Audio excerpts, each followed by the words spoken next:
The Selfish Path to Romance. Download Chapter 1 for free at drkenner.com and at amazon.com. Gina, welcome to the show. Hi, thank you. And tell me your situation and your question.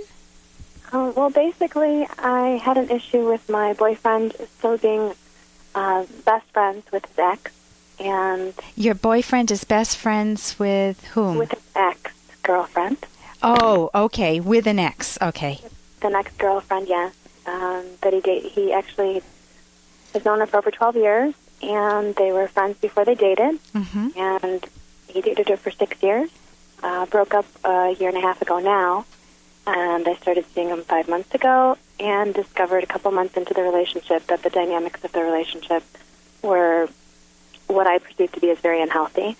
Okay, give me one visual, one of the ones that pained you most.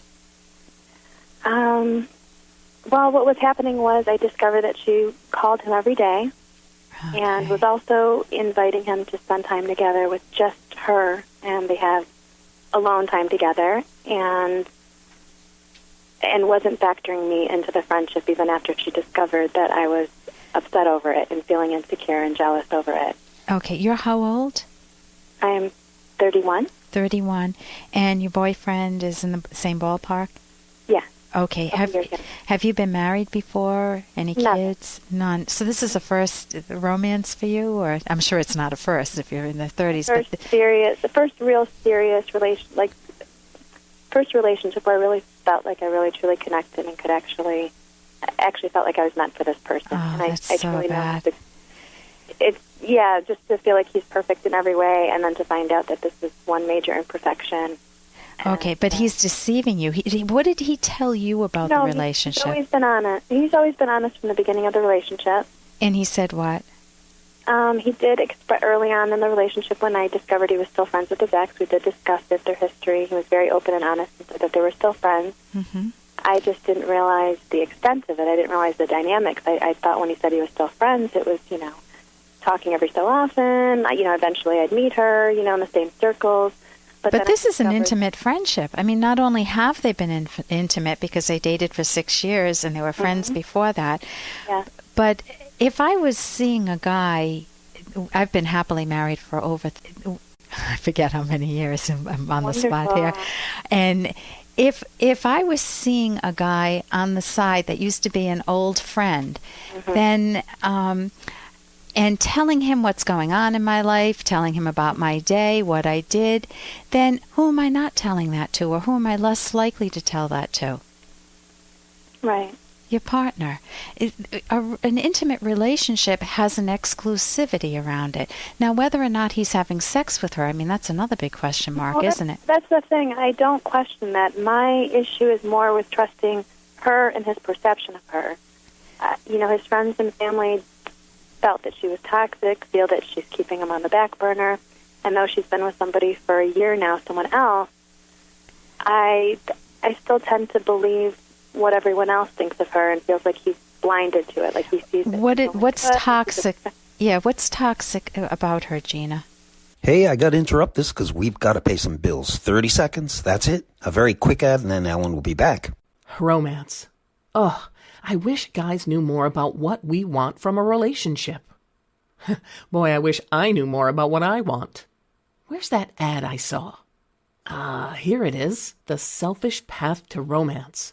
A serious romance guidebook. Download Chapter 1 for free at selfishromance.com and buy it at amazon.com.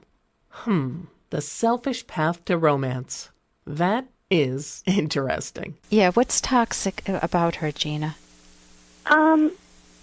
They feel that she only calls him when she needs him, is only calling him, because she is keeping him on the back burner, is using him, manipulating him.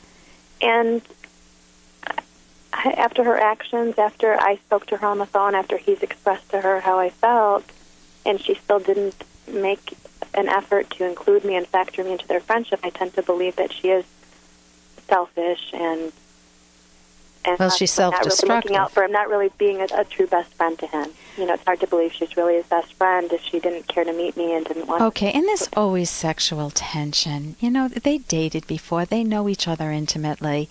And he says that part of the relationship is dead and that the love and care that he has for her is out of friendship now. it sounds like he needs to make a decision, though.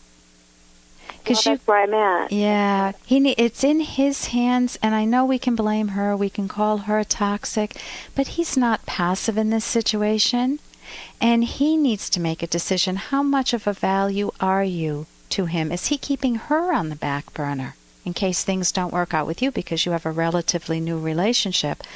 Well, if he's doing that, then he'll have a split focus, and he won't be able to invest himself fully in the relationship with you.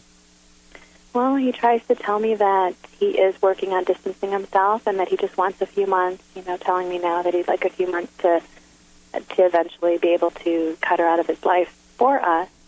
But I feel like so much damage has been done, and I feel so resentful towards him and feel... Yeah, notice it's towards him now. That's proper. It's not towards her. I mean, she can be the best person or the worst person. He's the one that's in charge. Nobody can force him to have a relationship.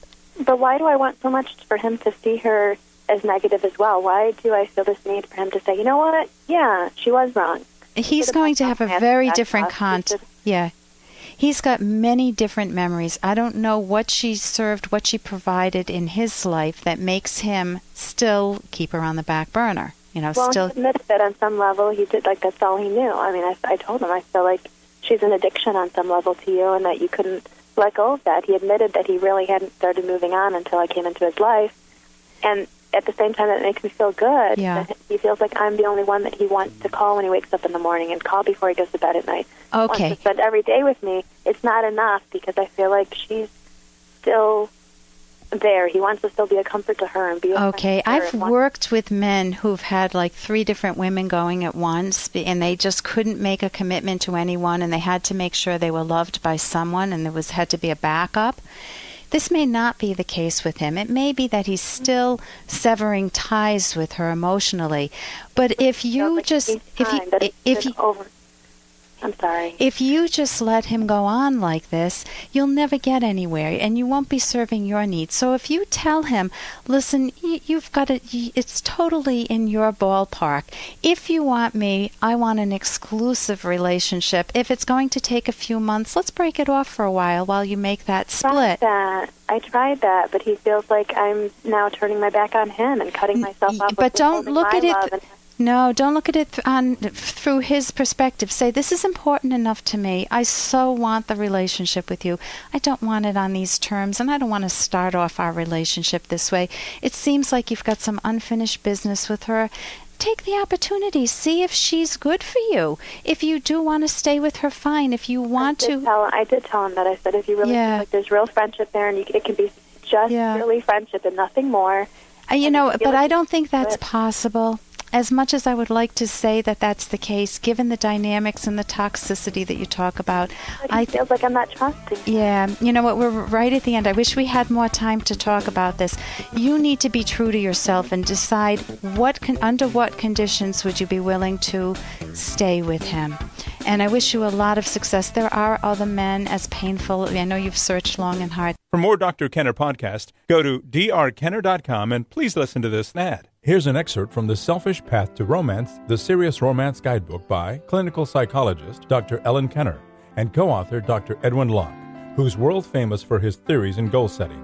What if, as is often the case, you learn that you and your partner do not like exactly the same methods or techniques of intimacy?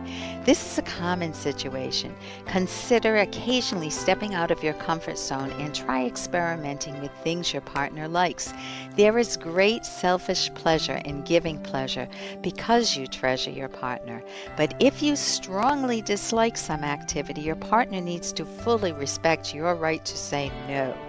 Finding different ways to give one another pleasure is an exciting part of your relationship, and when the relationship is trusting and passionate, partners are usually more willing to experiment. You can download Chapter 1 for free by going to drkenner.com and buy it at amazon.com.